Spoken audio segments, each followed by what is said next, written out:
Care which one. We're back at Local 6 Midday with another edition of Local 6 Legal Line. Attorneys Mark Bryant and Austin Kennedy of the Bryant Law Center taking your questions at 1-888-208-6946. And we have Arnie, our viewer in Missouri. Glad to have you along, Arnie. And he wants to know, does Bryant Law Center take clients out of state? Arnie, we do. We have clients all over the United States in various cases. In fact, just this morning, we got a call from Florida about a case that they want us to take down there. And we do that, and we do it a lot. We've got cases in California, Missouri, you name it. We like to do that. It's fun to go to different jurisdictions and different venues, be in front of different judges. And if we need to get a local lawyer involved in our case with us, we always do that too. But yes, we are happy to go out of state and handle cases, and we've got tons of car wrecks in other states. Kenneth has a question. He wants to know if there's a chance there will be a class action lawsuit against the atomic energy plant in Paducah.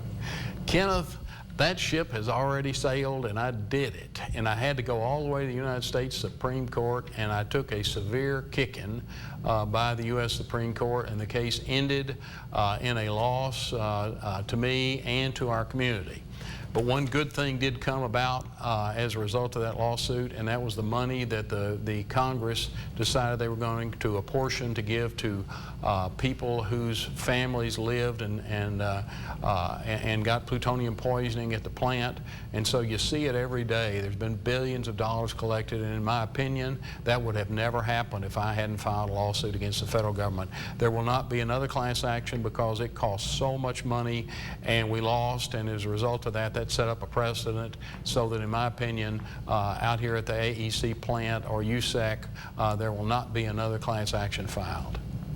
We have a question from Charlie, whose father recently passed and now wants to know if his mother is entitled to his Social Security.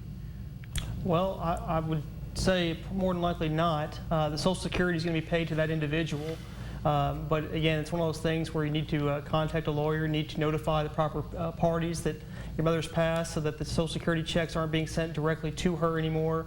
You hear about people all the time getting in trouble for cashing other people's Social Security checks. But I would definitely review the documents, reach out to who you need to reach out to, contact who you need to contact about your mother's passing, and go from there.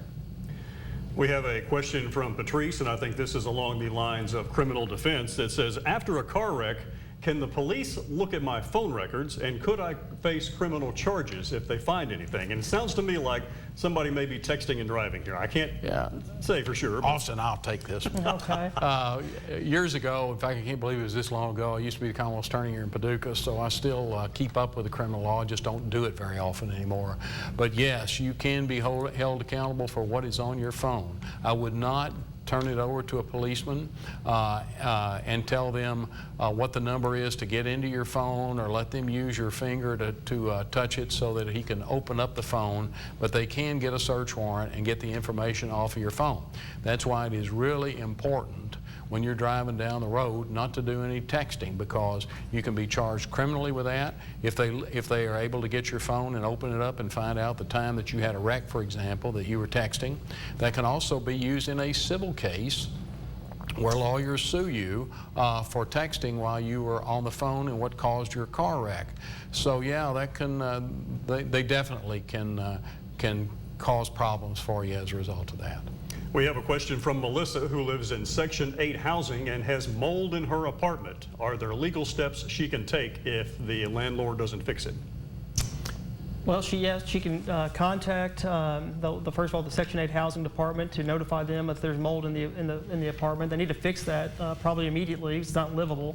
If she were to get sick, obviously there would be damages for her to make a claim against in a case like that. But first thing she needs to do is just notify the Section 8 housing, make sure they get somebody in there to fix it. They probably need to set her up somewhere to live in the time being. But expecting her to live in a house with mold that could cause serious injury to her is just that's not going to happen. Yeah, and let me say this too. Austin is exactly right that you need to contact them, but I'm telling you, you need to put it in writing, because people have a tendency to forget that you contacted them. And if you've got it in writing and you've kept a copy of it, it'll help you down the road if there's ever litigation over it. Mark Bryant and Austin Kennedy have been our experts today from the Bryant Law Center.